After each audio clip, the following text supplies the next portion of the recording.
जय हिंद दोस्तों। ज्ञान सागर सिविल एकेडमी में आप सबका स्वागत। इंडियन इकोनॉमिक की सीरीज स्टार्ट हुए 2 या 3 दिन हो चुके। अब तक 2 एपिसोड आपके सामने आ चुके हैं। सीक्वेंस वाइज ये सीरीज कंटिन्यू रहेगी और हमारा टारगेट है कि पीटी कम मेंस यानी कि प्री के साथ साथ मेंस, जिसमें हम सिलेबस और पीवाईक्यू उसके आधार पे कंप्लीट कॉम्प्रिहेंसिव नोट्स आपको प्रोवाइड करेंगे। अगर आपको इसके रिगार्डिंग कोई भी समस्या हो, डायरेक्टली इस नंबर पे कांटेक्ट कर सकते हैं, पूछ सकते हैं। दूसरी बात क्या है कि वो स्टूडेंट्स जो अभी बिगिनर हैं, कुछ स्टूडेंट्स ऐसे हैं जो अभी जस्ट हाई स्कूल या इंटर कंप्लीट किए या ग्रेजुएशन में हैं। अभी एक दिन एक स्टूडेंट का मैसेज आया कि जो ग्रेजुएशन में है और वो तैयारी करना चाहते हैं, तो डायरेक्टली आप इस नंबर पे कांटेक्ट करें और हम सिस्टमैटिक वे में आपको प्रॉपरली गाइड करते रहेंगे।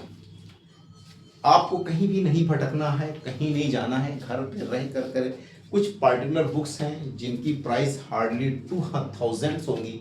आप मात्र 2000 रुपये खर्च करिए और उन बुक्स को पढ़ना स्टार्ट करिए और उसके थ्रू आप टारगेट को अचीव करिए। कहीं कुछ भी मत चाहिए। मैं आपको होलिस्टिक सॉल्यूशन बताऊंगा कि ये जो आपकी कालाबाजारी है कोचिंग की का, जो नोट्स का, मैटर का, जो ये गधे की घारी है, लोग डंप मटेरियल कर रहे हैं मार्केट में, आप उसमें मत उलझिए।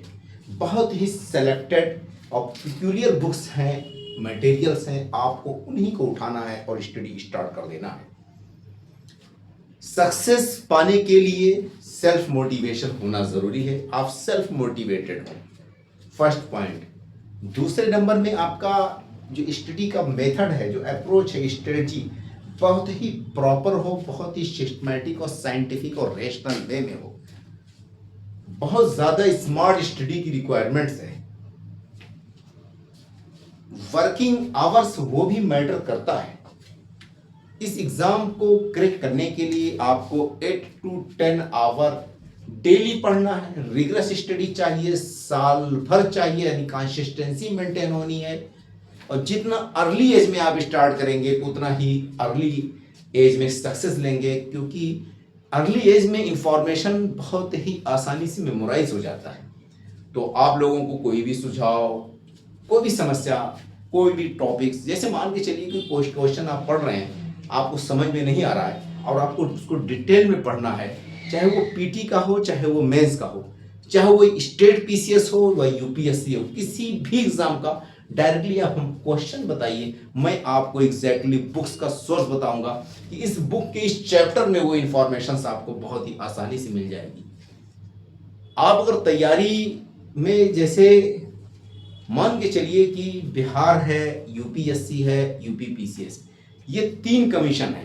कुछ स्टूडेंट्स इन तीनों कमीशंस को टारगेट कर लेते हैं और वो साइंस टेक पढ़ना शुरू करते हैं। साइंस टेक में वो ये नहीं समझ पाते, वही या क्लैरिटी नहीं ला पाते कि हमको बायो पे ज़्यादा फोकस करना है, फिजिक्स पे या आपका केमिस्ट्री पे। क्या 9th और 10th की एनसीईआरटी सफिशियंट है या 11 और 12 की एनसीईआरटी के कुछ चैप्टर्स पढ़ने हैं? अगर हम यूपीएससी की बात करें तो उसके पीटी एग्जाम के लिए आपको 9, 10th, 11, 12 तक की एनसीईआरटी पढ़नी है। बट 11 और 12 की एनसीईआरटी के सिलेक्टेड चैप्टर्स पढ़ने हैं, पूरी एनसीईआरटी नहीं पढ़नी है।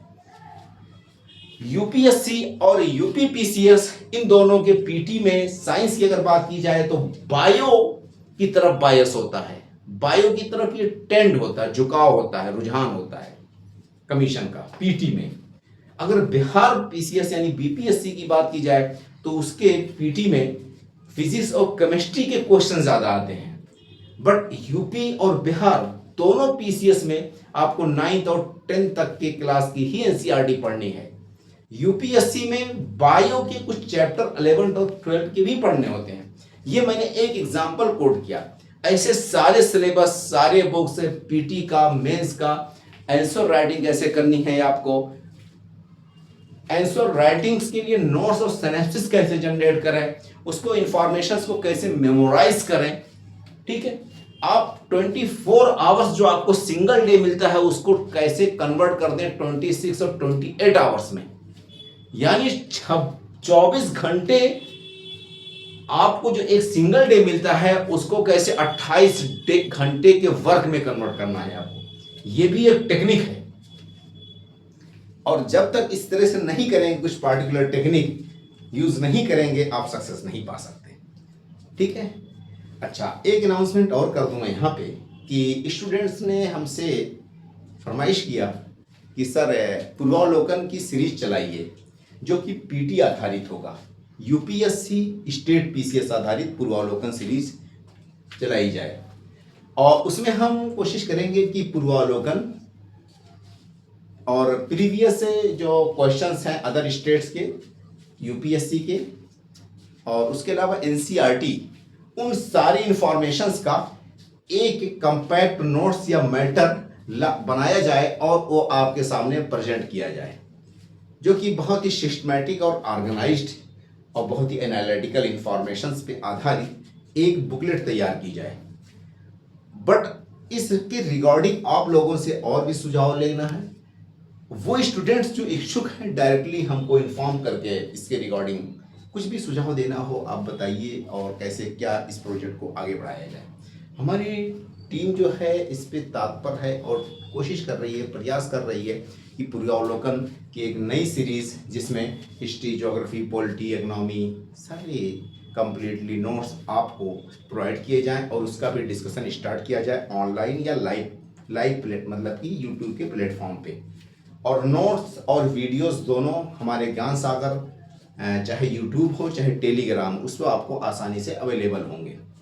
अब हम चलते हैं इकोनॉमिक्स की तरफ। हमने लास्ट क्लासेस में बेसिक डिफिनेशन डिस्कस किए थे इंडियन इकोनॉमिक का, और उसी की कड़ी में जो आज का हमारा टॉपिक है इकोनॉमिक ग्रोथ एंड डेवलपमेंट। ठीक है, क्या है ये? चैप्टर फर्स्ट का जो सेकंड पार्ट हो जाएगा। ठीक है, ये चैप्टर फर्स्ट के जो फर्स्ट पार्ट है उसमें हमने डिस्कस किया था बेसिक कॉन्सेप्ट, जैसे कि इकोनॉमिक्स क्या है, माइक्रो इकोनॉमिक्स क्या है, नेचर ऑफ इकोनॉमिक्स, स्कोप्स। ठीक, ऐसे ही आज हम डिस्कस करेंगे economic growth and development. Economic growth and economic development.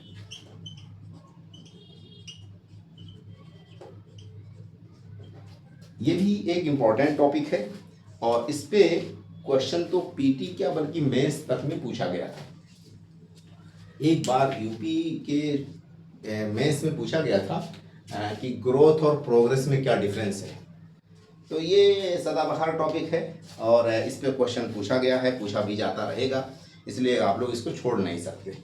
पहले हम जान लें कि इकोनॉमिक ग्रोथ और development, economic growth, economic development and progress, और फिर इन सबका कंपैरेटिव स्टडी। आज हम मात्र यही 3 टॉपिक कैचअप करेंगे।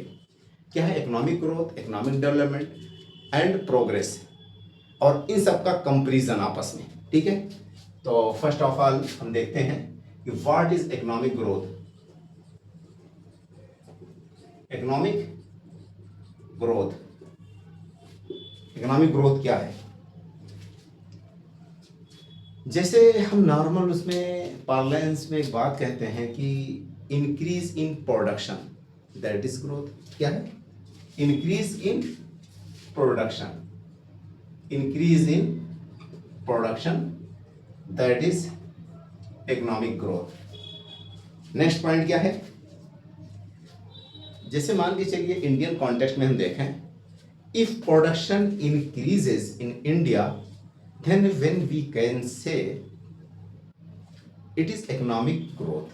ठीक है, अगर इकोनॉमिक ग्रोथ की बात की जाए इंडिया के कॉन्टेक्स्ट में, तो अगर production of goods and services India में इंक्रीज होता है, increasing production of goods and services, क्या है? Increasing production of goods and services in a country, या इंडिया मान लीजिए, इन ए कंट्री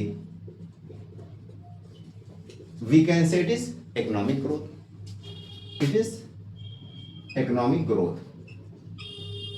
ठीक है, इकोनॉमिक ग्रोथ क्या है? It is the process of increasing production of goods and services in an economy over a long duration of period. ठीक है, इसी को और फर्दर एलेबोरेट किया जाए डिफिनेशन को, तो प्रॉपर डिफिनेशन हमारे सामने आएगा. It is a process. What is economic growth? It is a process of increasing. क्या है? It is a process of increasing production of goods and services in an economy over a long period of time. ठीक है, that is the economic growth. यानी एक लंबे समय मुद्दत के लिए जो गुड्स और सर्विसेज का प्रोडक्शन है किसी पार्टिकुलर रीजन में, किसी पार्टिकुलर इकोनॉमी में, किसी पार्टिकुलर क्षेत्र में, उसी को हम इकोनॉमिक ग्रोथ कहते हैं. ठीक है. लॉन्ग ड्यूरेशन ऑफ पीरियड से तात्पर्य क्या है? यूजुअली 1 ईयर, कम से कम 1 साल. ठीक है. यूजुअली इट इज कैलकुलेटेड या एस्टिमेटेड एज 1 ईयर. ठीक है. तो increasing production of goods and services in an economy over a long duration of time, long period of time. Economic growth को हम दूसरी भाषा में कहेंगे, it is the persistent increase in the production of goods and services. ठीक. It is a persistent increase in an economy of real GDP या real per capita income. और further उसको कॉम्प्लिकेशन की तरफ मैं मूव कर रहा हूं, थोड़ा कॉम्प्लिकेटेड डिफिनेशन बता रहा हूं. क्या है? It is a persistent increase, persistent increase in an economy या in a country of real GDP या real per capita income, इस तरह से भी कह सकते हैं. It is a persistent increase in an economy of real GDP and real per capita income. Persistent increase का मतलब कि जैसे इस साल जो इंक्रीज हुआ वो लास्ट ईयर के कंपैरिजन में कितना हुआ, दैट इज परसिस्टेंट. यानी कि consistency in the growth, consistency in enhancement, that is persistent. यानी कि लगातार वृद्धि होती रहे, उसी को हम कहते हैं परसिस्टेंट. तो कंटिन्यूटी या consistency in the enhancement, in the increase of anything, that is the persistent increase. ठीक है.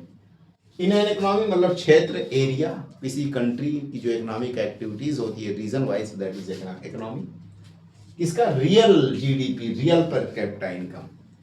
अब सवाल यह है कि रियल पर कैपिटा इनकम क्या है और रियल जीडीपी क्या है, थोड़ा उसको समझने की कोशिश करें. देखिए क्या है रियल जीडीपी. पहले रियल जीडीपी देखते हैं. ठीक. It is estimated at a constant price. इस पे at a constant price. Constant price के लिए क्या होता है कि एक बेस ईयर सेट किया जाता है या base year price, that is called base year price. एक इलस्ट्रेशन में आपके सामने प्रेजेंट करता हूं, एक एग्जांपल, उससे आप समझ जाएंगे. सपोज दैट, मान लेते हैं रियल जीडीपी मुझे कैलकुलेट करना है. पहले मैं यहां पे ऐसे मेंशन करता हूं जीडीपी. ठीक है, ये जीडीपी है किसी कंट्री की 2024-25. ये कौन सा ईयर मैंने मेंशन कर दिया यहाँ पे, 2024 और 25 का ईयर. और 2024-25 ईयर के कंपैरिजन में जो 25-26 का ईयर है उसमें कितनी वृद्धि हुई, कितना ग्रोथ हुआ. इसके कंपैरिजन में 2025 एंड 26 दो ईयर का कैलकुलेशन में एक अजम्पशन के आधार पे मैंने इसे मान लिया, ठीक है, समझने के लिए आप लोगों को। ठीक है, मान लेते हैं कि क्वांटिटी ये है और ये आपका प्राइस है और ये आपका टोटल हो जाएगा। यही टोटल आउटपुट को हम समझेंगे कि ये जीडीपी है या इकोनॉमिक ग्रोथ है। सपोज दैट 2024-25 में हमारे पास जो क्वांटिटी जो प्रोड्यूस हुआ कितना 100 यूनिट। मान लेते हैं कि क्वांटिटी हमारा प्रोड्यूस हुआ 100 यूनिट्स, ठीक है, और पर यूनिट प्राइस क्या थी, पर प्रोडक्ट या पर एक कमोडिटी जो 100 कमोडिटीज प्रोड्यूस हुई 2024-25 में, मान लेते हैं, अज्यूम किया हमने, और पर जो कमोडिटी है या पर प्रोडक्ट पर यूनिट है उसकी प्राइस कितनी है, ₹10 उसकी प्राइस है। ठीक है, तो टोटल हमारा आउटपुट कितना हो जाएगा, टोटल प्रोडक्शन कितना हो जाएगा, वो हो जाएगा आपका ₹1000। तो 2024-25 में अगर ये मान लिया मैंने कि 100 यूनिट क्वांटिटी हमने प्रोड्यूस किया एक कंट्री में और उसमें पर यूनिट प्राइस हमारे 10 रुपये थे, तो टोटल हमारा प्रोडक्शन कितना हो जाएगा 1000 रुपीज। ठीक है, सपोज दैट ये आपका लास्ट ईयर था और ये अभी पिछले साल का है, ये बिफोर द लास्ट ईयर और ये आपका जस्ट लास्ट ईयर का है 25-26 में सेम आधार को अगर मानते हुए मान लेते हैं कि यहां पे हमारी क्वांटिटी कितनी है और प्राइस इक्वल टोटल। ठीक है, क्वांटिटी मान लीजिए कि यहां पे 100 यूनिट प्रोड्यूस हुआ था कोई कमोडिटी, तो यहां पे मान लेते हैं कि आपका 110 यूनिट कमोडिटी प्रोड्यूस हुई। प्राइस की अगर बात की जाए तो इस साल के कंपैरिजन में 24-25 के कंपैरिजन में एक साल के बाद यानी 25-26 में ये प्राइस आपका 10 रुपये से थोड़ा सा बढ़ करके पर यूनिट प्रोडक्ट या पर यूनिट कमोडिटी की प्राइस कितना हो गया, 11 रुपये पर यूनिट प्राइस हो गई। अब इस केस में टोटल प्रोडक्शन हमारे पास कितना हुआ, वैल्यू टर्म में अगर हम देखेंगे तो ये आपका 1210 हो जाएगा। ठीक है, 1210 रुपीस टोटल हमारे पास आउटपुट हुआ। इसी को मैंने मान लिया ये जीडीपी है। इस साल के हमारे पास जीडीपी या ग्रोथ हमारे पास कितना हुआ 100 यूनिट्स का, और इस साल का जो हमारा जीडीपी या आउटपुट कितना है 1210 रुपये का।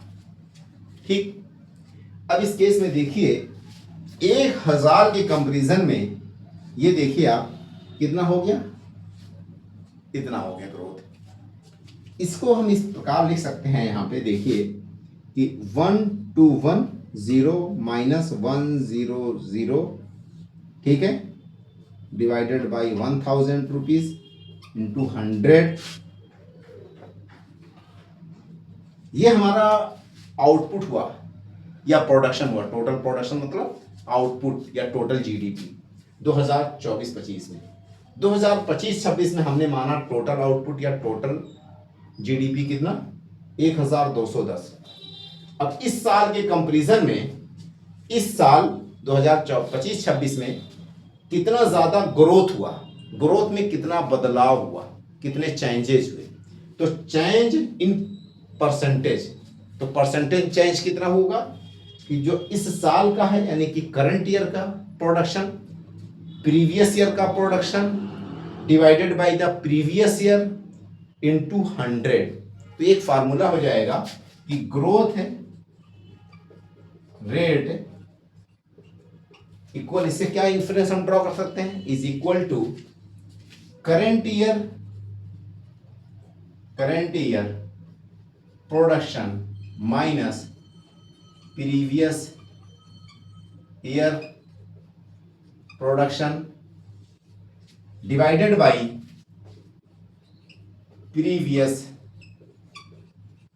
Year production into 100। ये हमारा ग्रोथ रेट यानी परसेंटेज चेंज। इस साल के कंपैरिजन में इस साल में कितना परसेंटेज चेंज हुआ, अब इसी को कैलकुलेट कर लें, देखें कितना हो जाएगा। 210 डिवाइडेड बाई 1000 इंटू 100, ये हो जाएगा आपका 21% जो है हमारी वृद्धि हुई या ग्रोथ रेट हुई। 21% हमारा ये ग्रोथ रेट हुआ। ठीक है, ये जो 21% ग्रोथ रेट है, this is the nominal growth rate. क्या है ये? Nominal growth rate. Nominal growth rate. Nominal growth rate में हमने क्या इंक्लूड किया? Production and price both. क्या है? इंक्लूडिंग बोथ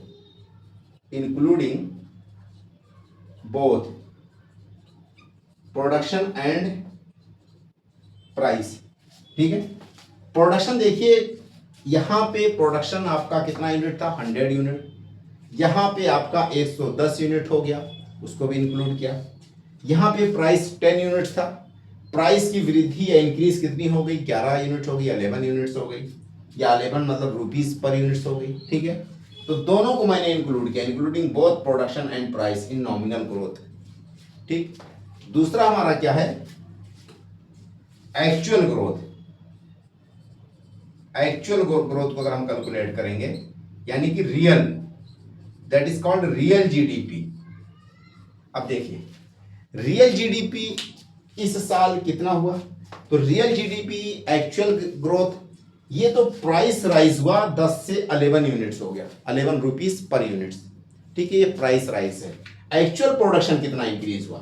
ये 100 यूनिट्स कोई कमोडिटी प्रोड्यूस हुई थी 2024-25, और उसके बाद वाले साल में 110 हो गई। तो ये आपका कितना हो जाएगा?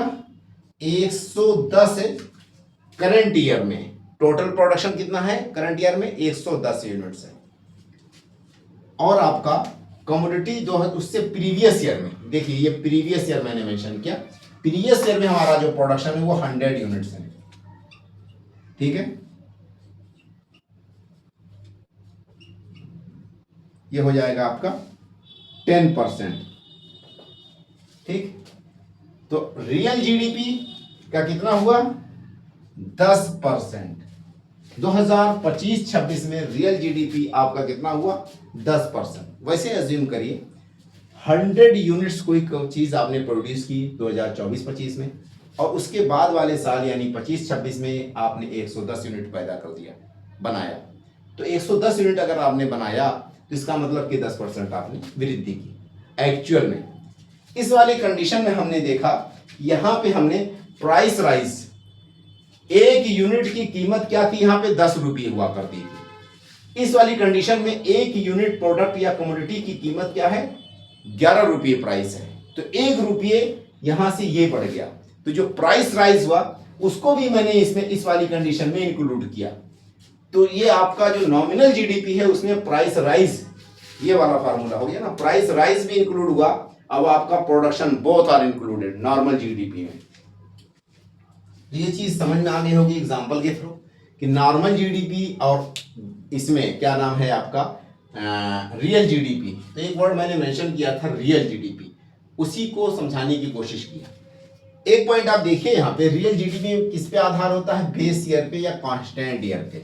कांस्टेंट ईयर जैसे 2011-12 था, अब उसको फिर से जो है चेंज किया जा रहा है। तो कांस्टेंट ईयर को कोई गवर्नमेंट एक साल जो भी बैलेंस ईयर होता है, ज़्यादा फ्लेक्सिबल ईयर नहीं होता, उसको गवर्नमेंट निर्धारित कर देती है। इस वाली कंडीशन में ये जो हमने इलस्ट्रेशन एग्जांपल दिया, यहाँ पे बेस ईयर क्या माना? ये बेस ईयर मान लिया 24-25 को मैंने, और इसको कंपेरिजन किया आपके बेस ईयर से इस वाली कंडीशन में। ठीक है, ये सिंपलिटी के लिए, समझने के लिए आप लोगों को। तो एक्चुअल प्रोडक्शन क्या है कि एक्चुअल ग्रोथ रेट क्या है? That is the real GDP. ठीक, अब देखिए, तो इकोनॉमिक ग्रोथ क्या है? Economic growth means production of goods, output, value addition of goods and services in a particular year in an economy, that is the growth, economic growth। ठीक है, और उसको दूसरे साल के ईयर्स के कंपैरिजन में अगर कैलकुलेट करेंगे तो चेंज इन परसेंटेज हमारे पास आ जाएगा, कितना परसेंट ग्रोथ रेट हुआ। दूसरा पॉइंट, अब देखिए इकोनॉमिक ग्रोथ को जो एस्टिमेट करते हैं, मेजर करते हैं, उससे रिगार्डिंग कुछ बातें अगर मैं करूं आपसे, तो मेजरमेंट ऑफ इकोनॉमिक ग्रोथ।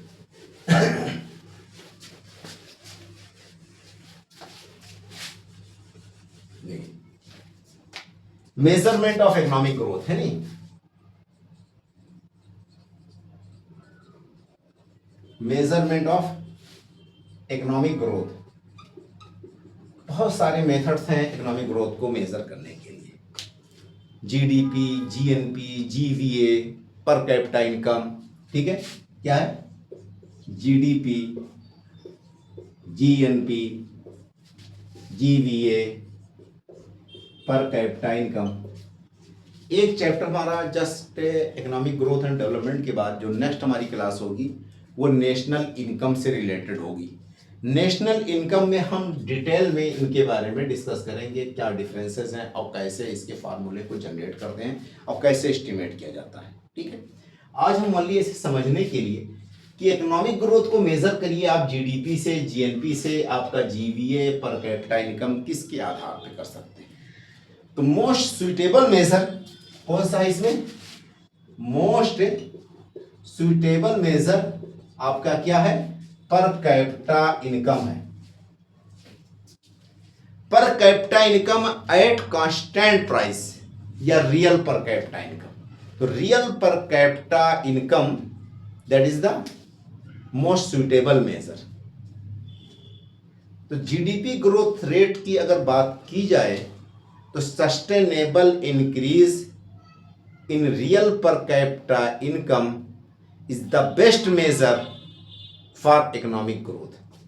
ठीक है, क्या हो जाएगा पॉइंट एक बहुत ही important, sustainable increase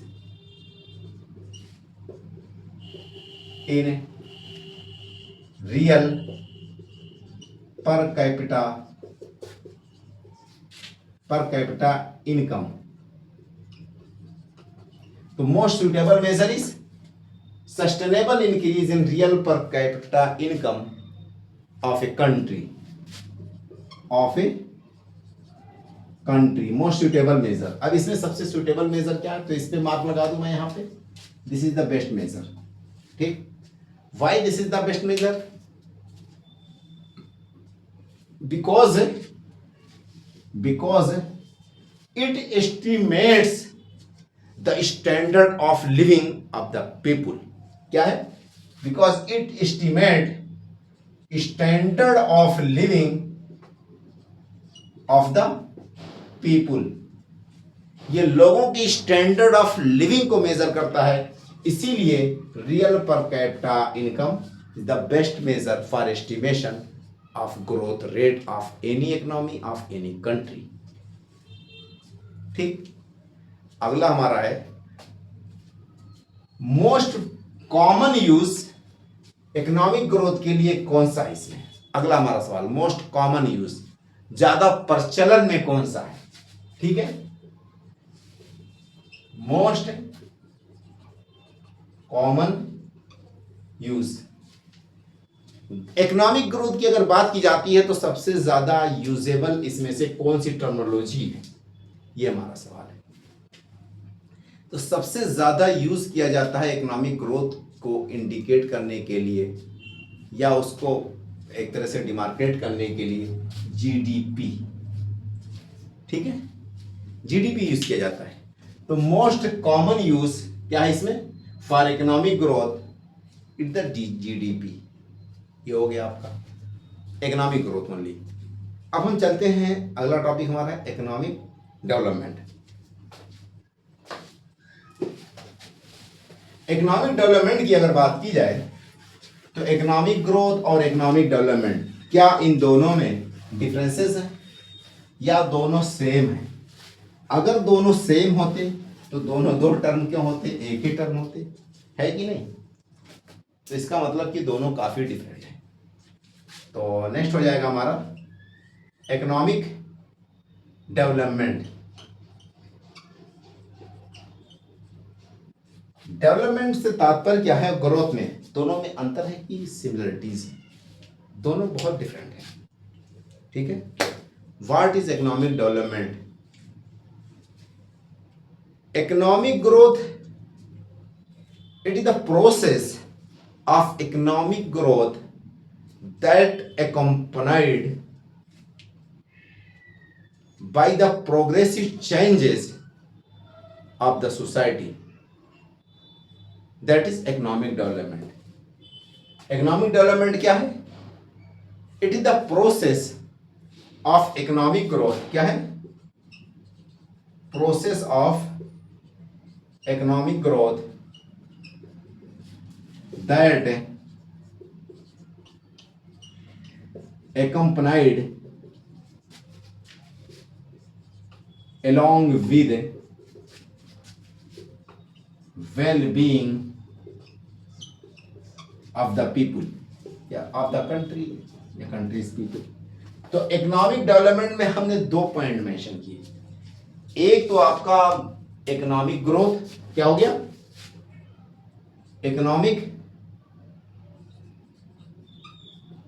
growth, increasing the economic growth along with welfare of the people। क्या हो जाएगा? welfare of the people, welfare of the country, that is the economic growth, economic development। ठीक है। it is the change in well-being of the society, changing the socio-economic structure of the society, that is the economic growth, economic development। economic development का मतलब कि growth के साथ साथ welfare. तो change in social and economic condition along with growth rate, along with growth।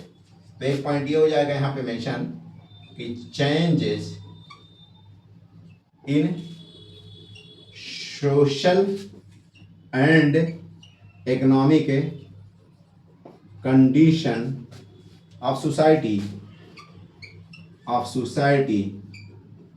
with growth या economic growth तो होगा ही होगा, और उसके साथ साथ ऑल ओवर सोसाइटी का या लोगों का क्या है? सोशल स्ट्रक्चर बदल जाए, इकोनॉमिक कंडीशन यानी वेल ऑफ हो जाए लोग, that is the welfare. Well of हो जाना मतलब कि that is the welfare of the people. ठीक है। It is the progressive changes in the societies that ascertain human development, division of resources, human capital, increasing the human capital, increasing the standard of living, that is the economic development। तो economic development क्या है? Progressive changes. एक point और mention कर सकता हूं यहां पे मैं, क्या है? Progressive changes in human development,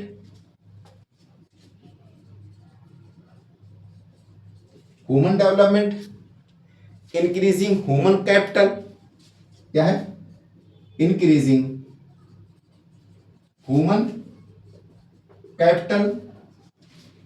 अगला क्या हो सकता है इसमें? Increasing standard of living of the people, increasing standard of living of the people, that is the economic development. अब ग्रोथ वाले में और डेवलपमेंट में कितना अंतर आपको दिख रहा होगा? It's mean it talks about the qualitative aspect of the people, qualitative aspect of the growth. Qualitative aspect का मतलब कि लोगों की कितनी क्या दिशा है, क्या दशा है, क्या वेलफेयर है कि नहीं है, स्टैंडर्ड ऑफ लिविंग, ठीक, लोग कितने बीमार हैं, कितने ज्यादा लिटरेट हैं, क्या रिसोर्सेज उनको मिल रही है कि नहीं।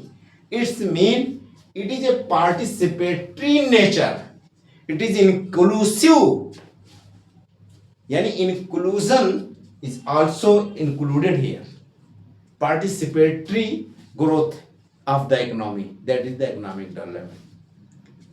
Inclusive growth is also mentioned here. ठीक है, अब हम इसको कंपेयर अगर करें कि what is the economic development, what is the economic growth, और चार्ट के फॉर्म में, तो मैं पार्टिकुलर वर्ड्स मेंशन करूंगा जो कि आपको समझने में आसानी हो जाएगी. ठीक है,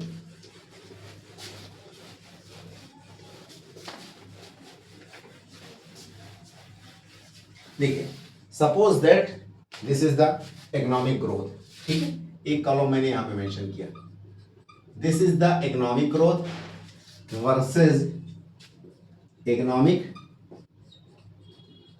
डेवलपमेंट. ठीक है, फर्स्ट पॉइंट हमारा हो जाएगा increasing in production, only increasing the production, that is the economic growth. क्या है? Increasing production, that is the economic growth. Economic development में क्या हो जाएगा? प्रोडक्शन तो इसमें भी होगा. बिना रिसोर्स जनरेशन, बिना प्रोडक्शन के, बिना आउटपुट के, बिना वैल्यू एडिशन के इकोनॉमिक डेवलपमेंट पॉसिबल नहीं है. ग्रोथ तो इसमें भी है, इनबिल्ड है, बट इसमें साथ में वेलफेयर एस्पेक्ट भी इंक्लूडेड है.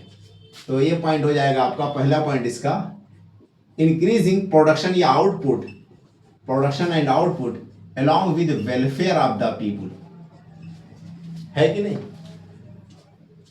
ये पहला पॉइंट हो गया. That is the unidimensional, it is the multi dimensional, many dimensional, many dimension इसमें है, इसमें सिंगल डायमेंशन है. पहला पॉइंट. दूसरा पॉइंट जो हो जाएगा आपका प्रोडक्शन एंड डेवलपमेंट में, it is a quantitative aspect. क्या है ये? Quantitative aspect. मतलब कि कितना ग्रोथ हुआ. इस साल मैंने बताया 100 यूनिट टोटल प्रोडक्शन हुआ था और यहां पे 110 यूनिट प्रोडक्शन हुआ था. That is the quantitative aspect. ठीक है, तो हमारा प्रोडक्शन कितना इंक्रीज हुआ, आउटपुट कितना इंक्रीज हुआ, दैट इज क्वांटिटेटिव एस्पेक्ट. अगर उसी को मैं ये मेंशन कर दूं, इट इज क्वांटिटेटिव और quality. It is the qualitative aspect. Qualitative aspect. Why qualitative aspect?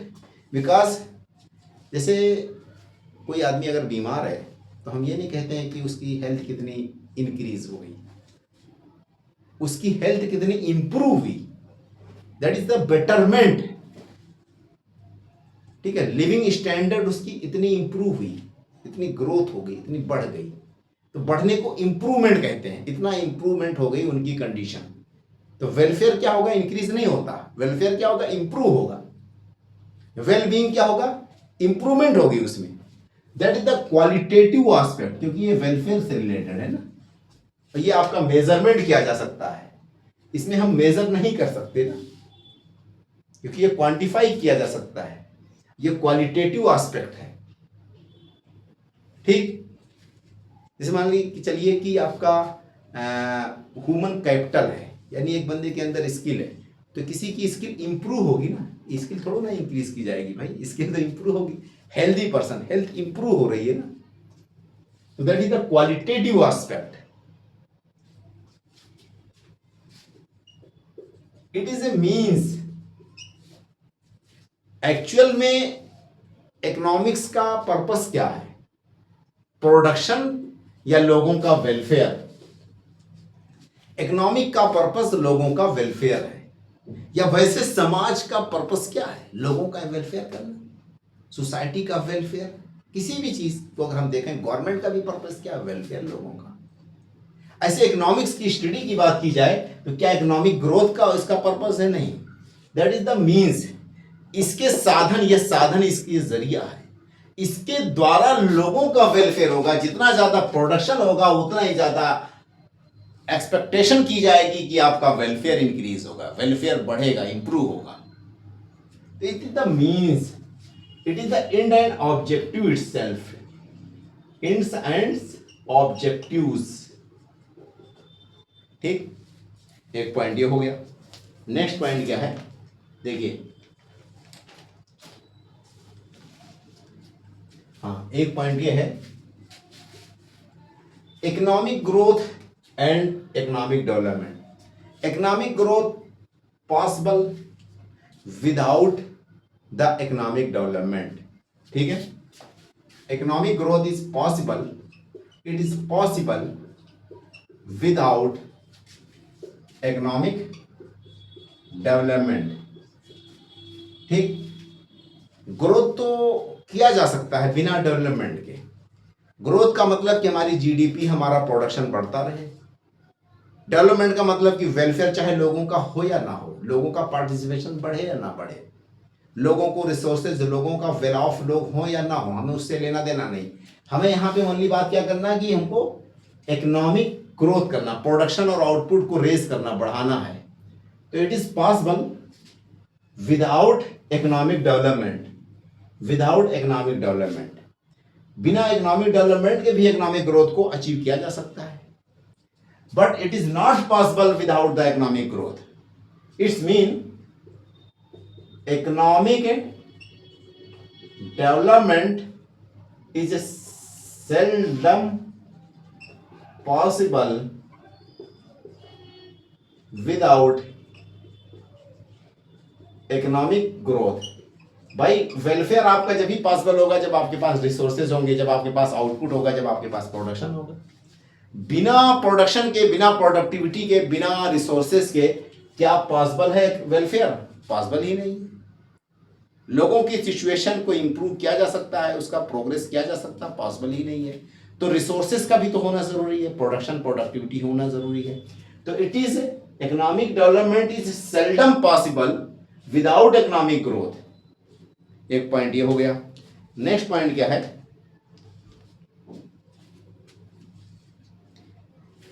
It is the real increasing the real output, it is increasing the progressive changes in socio economic condition. क्या है ये? It is the increasing real output of goods and services. Goods और services जितना ज्यादा produce किए जाएंगे उतना ही हमारा तात्पर्य इकोनॉमिक ग्रोथ हमारा होगा। ठीक है, इससे तात्पर्य क्या है? Progressive changes, progressive changes in socio economic condition of the people, that is the economic development. Progressive changes का मतलब ग्रेजुअल फेज मैनर में चेंजेस को लाना, लोगों की कंडीशन को इंप्रूव करना। ठीक है, लोगों की सोशल कंडीशन और इकोनॉमिक कंडीशन को बेटरमेंट करना, बेटर ऑफ करना, फेज मैनर में, gradually, that is the economic development. तो प्रोग्रेसिव चेंज मतलब ग्रेजुअल, ठीक है, लोगों की कंडीशन को, इकोनॉमिक और सोशल स्टेटस को इंप्रूव करना, that is the economic development. Untouchability, ठीक है, discrimination against the women, all are included in the economic development. But इसका economic development, untouchability, discrimination against women, molestation of children, मतलब कि child abuse, economic growth से इसका कोई लेना देना नहीं है, because it is the materialistic concept. ठीक है, it is the materialistic concept, और ये आपका इकोनॉमिक, सोशियो इकोनॉमिक कंडीशन को भी बेटरमेंट करना है, वेलफेयर करना है आपको।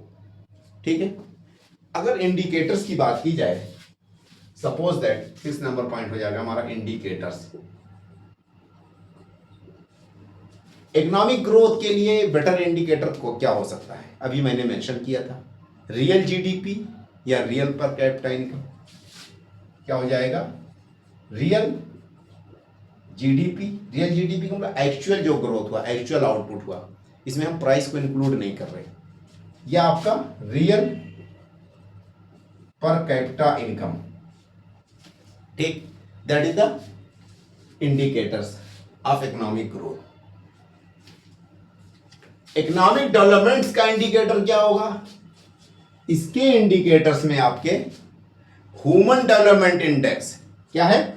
ह्यूमन डेवलपमेंट इंडेक्स, इसको डिटेल में पढ़ा जाएगा नेक्स्ट मतलब कि आने वाली 3 या 4 क्लासों में। उसके बाद happiness index, global happiness index, global gender gap index, global gender gap index, multi dimensional poverty index, multi dimensional poverty index. ये सारे इंडेक्सेस या इंडिकेटर्स इकोनॉमिक डेवलपमेंट के हैं। ये आपका जीडीपी, जीएनपी, जीवीए, पर कैपिटा इनकम, ठीक है, ये सारे के सारे क्या हैं? इकोनॉमिक ग्रोथ के इंडिकेटर्स हैं। कहानी ये है कि 1950 के आसपास, ठीक है, इन दोनों को डिफरेंशिएट किया जाने लगा, डिस्टिंग्विश किया जाने लगा। उससे पहले ये दोनों कंबाइन वे में समझे जाते थे। तो 1950 से ही दोनों को डिफरेंशिएट किया जाने लगा और इकोनॉमिक डेवलपमेंट को प्रॉपर्ली नोटिफाई किया जाने लगा। तो एक पॉइंट ये हो सकता है कि सिंस 1950, एक नोट मेंशन कर सकते हैं आप लोग यहाँ पे, since 1950 economic growth and economic development were distinguished, and economic development was ascertained since 1950। 1950 से इसको नोटिफाई किया गया, असर्टेन किया गया इकोनॉमिक डेवलपमेंट को, और दोनों को अलग कर दिया गया और अलग स्टडी की जाने लगी। अब हमारा इकोनॉमिक डेवलपमेंट और इसके अलावा प्रोग्रेस एंड ग्रोथ, तो अगला टॉपिक हमारा क्या हो जाएगा? Progress and growth.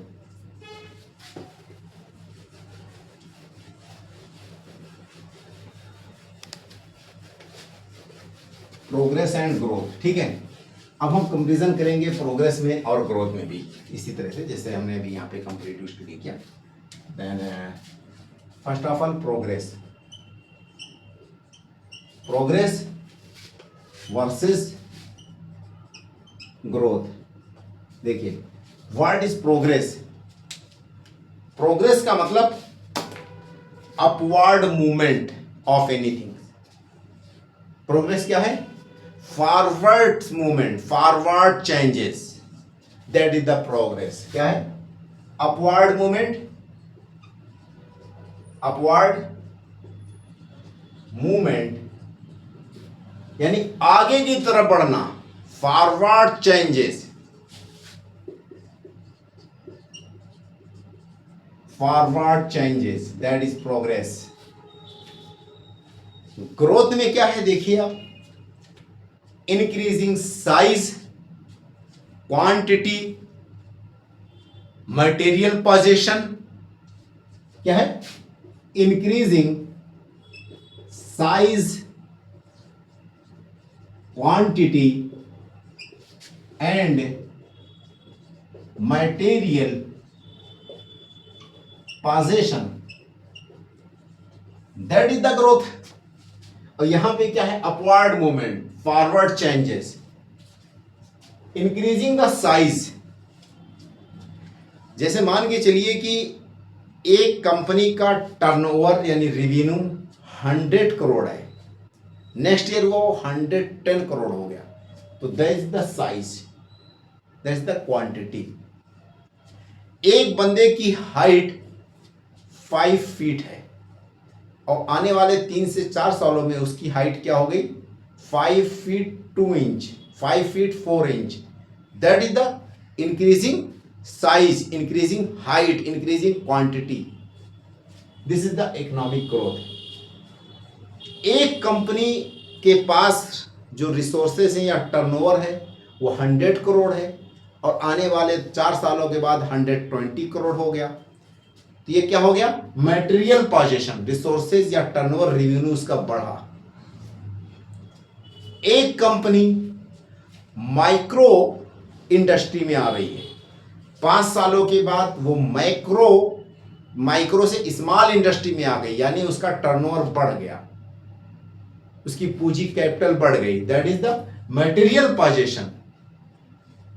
ठीक, ये वाली कंडीशन आप देखिए, अपवर्ड मूवमेंट, फॉरवर्ड चेंजेस, इसका मतलब ये ऑलवेज क्या होगा, पॉजिटिव।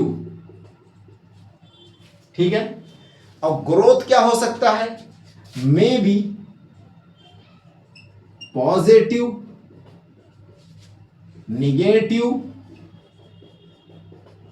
एंड न्यूट्रल, तीनों कंडीशन हो सकती है। एंड न्यूट्रल, जैसे मान के चलिए एक लाइन मैंने ड्रॉ किया, ये आपका एक्स एक्सिस है, ठीक है, इस पे मैंने एयर लिख दिया। सपोज दैट ये आपका 1950 है, 1960, 2010, 2020, ऐसे मैंने लिख दिया इसमें। इकोनॉमिक ग्रोथ अगर मान के चलिए इस प्रकार चल रहा था, क्या है, इकोनॉमिक ग्रोथ ऐसे ऐसे कुछ हो रहा था। अब देखिए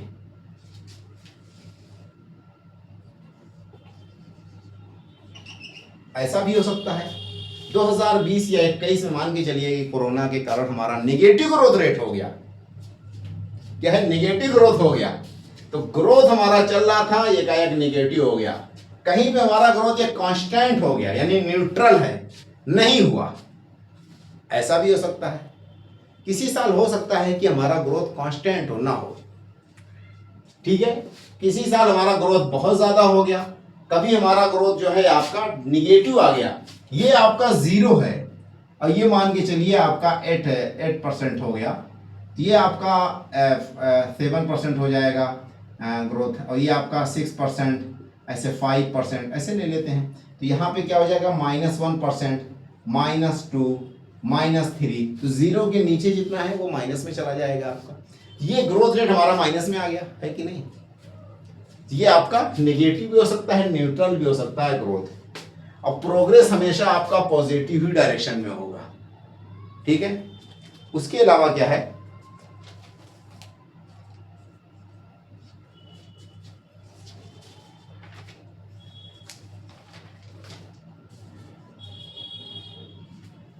मे बी रैपिड, ठीक है, ये जो ग्रोथ है आपका मे बी रैपिड, बहुत फास्ट हो सकता है, मे बी स्लो भी हो सकता है। प्रोग्रेस क्या है, usually slow and gradual process. यहां पे क्या हो गया प्रोग्रेस में, usually slow and gradual process, बहुत इंपॉर्टेंट पॉइंट है, यानी कि ग्रेजुअल प्रोसेस होगा, ये प्रोसीजर को फॉलो करेगा प्रोग्रेस, ठीक। अब जब प्रोसीजर को फॉलो करेगा तो इसमें डेमोक्रेटिक टर्म कौन सा हो गया, डेमोक्रेटिक टर्म आपका प्रोग्रेस है, that talk about the procedure. What is the democracy, democracy talk about the procedure, और ये प्रोसीजरल एस्पेक्ट को हमेशा फॉलो करता है, स्लो मोशन में होता है। एग्जाम्पल के तौर पे मिस्टर हरखू गांव से निकलता है और वो शहर की तरफ चला जाता है, शहर में कहीं पे वो एक झोपड़ी बना लेता है और नियर बाई फैक्ट्री में जॉब करने लगता है। उसकी पहली जनरेशन जो उसके बच्चे होते हैं नियर बाई जो म्यूनिसिपैलिटी के स्कूल होते हैं उसमें पढ़ने लगते हैं, हाई स्कूल इंटर तक की पढ़ाई फ्री में कर लेते हैं। उसके बाद हरखू जो गांव से आया वो तो इलिटरेट था, अंगूठा टेक था, उसको तो पढ़ना लिखना नहीं आता था और वो अनस्किल्ड पर्सन था। बट उसके जो बेटे हैं वो सेमी स्किल्ड हो गए, क्यों, क्योंकि वो हाई स्कूल इंटर तक पास कर गए। तो उन लोगों ने क्या है बाइक खरीद ली और आपका झुग्गी झोपड़ी को छोड़ करके कहीं रेंट पे रहने लगते हैं।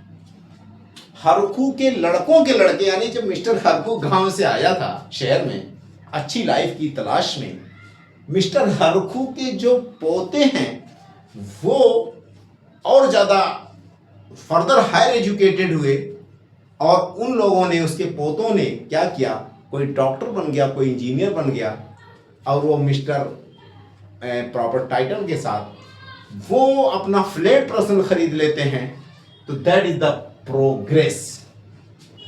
प्रोग्रेस का मतलब कि झुग्गी झोपड़ी से पहले आप रेंट में आ रहे हैं, रेंट में रह रहे हैं, उसके बाद आप रेंट के बाद फिर आपका पर्सनल मकान हो जाता है, फ्लैट्स, और पर्सनल फ्लैट्स के बाद एक समय ऐसी भी आ सकती है कि वो आपकी अगली नस्ल क्या होगी कि वो प्रॉपरली हवेलियों में रहने लगे। तो this is the progress, this is the slow process, this is आपका ग्रेजुअल प्रोसेस, ठीक। और यहाँ की ग्रोथ रैपिड भी हो सकता है, स्लो भी हो सकता है, बहुत फास्ट हो सकता है, गैलोपिंग भी हो सकता है, घोड़े की जो चाल हो सकती है टक टक टक टक वाली, ठीक है। अगला पॉइंट क्या है कि देखिए growth can exist, growth can exist without progress. क्या ग्रोथ एग्जिस्ट कर सकता है बिना प्रोग्रेस के? हाँ बिल्कुल पॉसिबल। फॉर एग्जाम्पल के तौर पे अगर मैं इसका एग्जाम्पल मेंशन करूं, a company can increase its revenue. A company, कोई कंपनी है, company can increase its revenue, revenue या इसका टर्नओवर बढ़ सकता है, इंक्रीज कर सकती है, ठीक है, थ्रू अनफेयर मीन्स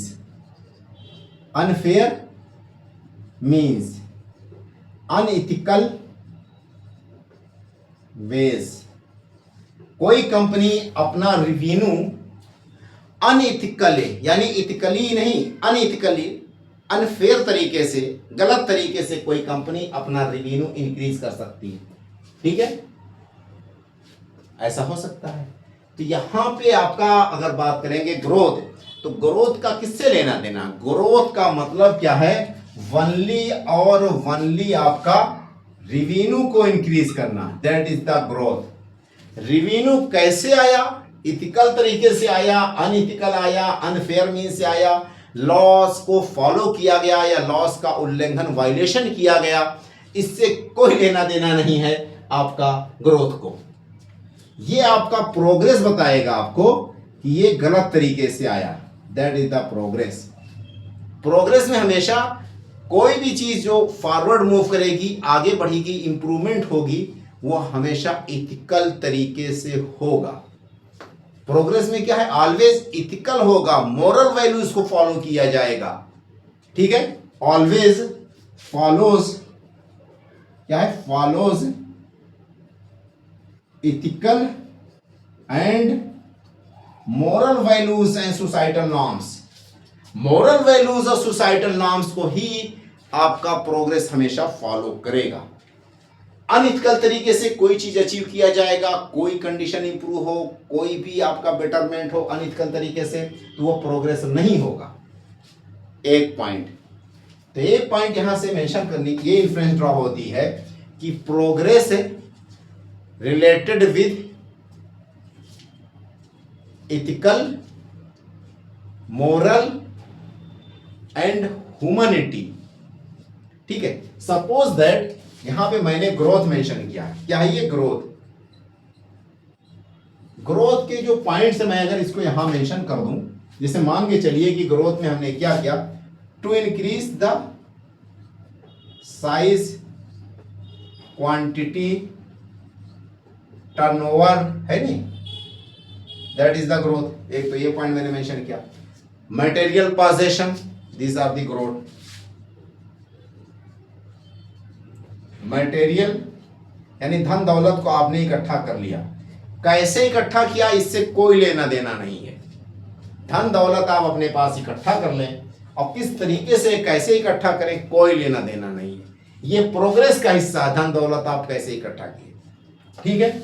और इसी में ये जो साइज है, क्वांटिटी, टर्नओवर आपका इंक्रीज हो रहा, मटेरियल पोजीशन इंक्रीज हो रहा है, इसी को जोड़ दिया जाए, एडिशन कर दिया जाए, इसमें कुछ और पॉइंट्स को मैंने यहां पे क्या कर दिया, ऐड कर दिया, एडिशन कर दिया। किस चीज का? आपका ethical values, ethical values, number 1। Number दूसरे पे ह्यूमैनिटी, क्या है? Humanity, humanity. तीसरे नंबर पे मैंने यहां मेंशन कर दिया डिसिप्लिन एंड नॉर्म्स, ठीक है, डिसिप्लिन एंड नॉर्म्स। और चौथे नंबर पे मैंने मेंशन कर दिया यहां पे destination and purpose, destination and purpose. जब ग्रोथ में आप ethical values, humanity, discipline and norms, destination and purpose, ये सारी चीजें इंक्लूड कर देंगे, then we get the progress. इसके बाद हम क्या हासिल करेंगे? Then we get the progress. ये आपका प्रोग्रेस है। तो दोनों में, तीनों में डिफरेंस आपको समझ में आ गया होगा कि प्रोग्रेस में हमेशा ग्रोथ के साथ साथ इथिकल वैल्यूज भी होंगे। ह्यूमैनिटी यानी ह्यूमन प्रिंसिपल का कोई वायलेशन तो नहीं हुआ, डिसिप्लिन, नॉर्म्स को फॉलो किया जाएगा। प्रोग्रेस कोई भी डेस्टिनेशन के आधार पे होगा, पर्पस होगा उसका, ठीक है। इन सारी चीजों को जब इंक्लूड किया जाएगा then we will get the progress. अब यहीं पे हम एंड करते हैं। ये हमारा प्रोग्रेस और ग्रोथ हो गया। और उसके बाद जो हमारी नेक्स्ट क्लास होगी वो इससे रिलेटेड है। आपकी एक क्लास में कुछ टॉपिक्स और रह गए हैं जो कि मैथ से रिलेटेड हैं, उसको भी हम कहीं ना कहीं कैचअप करेंगे। बट यहीं पे एंड कर देते हैं। आप लोगों से रिक्वेस्ट, मेरे चैनल को लाइक और सब्सक्राइब करें।